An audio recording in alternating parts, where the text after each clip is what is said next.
नमस्कार दोस्तों, national India news देख रहे हैं आप। महाराष्ट्र में ईवीएम का विरोध बढ़ता ही जा रहा है और अब इस विरोध का प्रतीक मरकवाड़ी गांव बन गया है।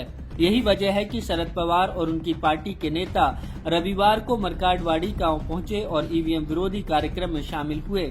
इस दौरान शरद पवार ने ईवीएम की विश्वसनीयता पर सवाल उठाते हुए मांग की कि पश्चिमी देशों में भी बैलेट पेपर से चुनाव हो रहे हैं तो भारत में भी बैलेट पेपर से चुनाव कराए जाने चाहिए।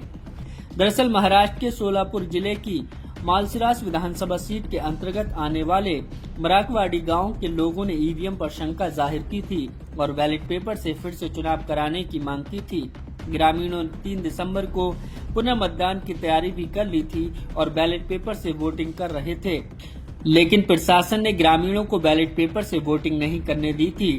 गांव वालों का दावा है कि मालसिरास सीट से एनसीपी शरद पवार गुट के विजेता उम्मीदवार उत्तम जानकर को मरकवाड़ी गांव में अपने प्रतिद्वंदी भाजपा उम्मीदवार राम सतपुते के मुकाबले 80% से ज्यादा वोट मिलने चाहिए थे।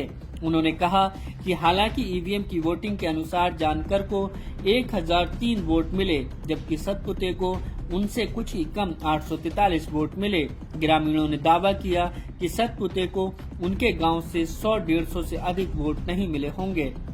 बहरहाल इस घटना से एक बात तो स्पष्ट है कि ईवीएम का विरोध भारत के ग्रामीण इलाकों तक पहुंच चुका है। महाराष्ट्र के मरकवाड़ी गांव के लोगों ने ये साहस दिखाया कि उन्होंने खुलकर ईवीएम का विरोध किया और बैलेट पेपर से चुनाव कराने की सिर्फ मांग ही नहीं बल्कि खुद बैलेट पेपर से वोटिंग का प्रयास भी किया। ऐसे में ये सवाल भी उठता है कि जब देश के तमाम विपक्षी दल और जनता ईवीएम का विरोध कर रही है तो फिर चुनाव आयोग और सरकार क्यों बैलेट पेपर से वोटिंग नहीं करा रहे हैं?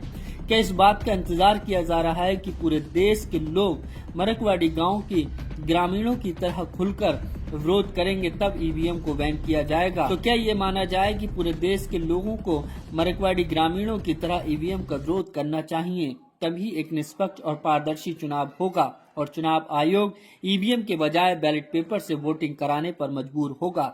तो फिलहाल इस वीडियो में सिर्फ इतना ही। आप लोगों की क्या राय है कमेंट करके जरूर बताएं। चैनल पर अगर आप नए हैं तो प्लीज चैनल को सब्सक्राइब कीजिए, वीडियो को लाइक कीजिएगा। शुक्रिया।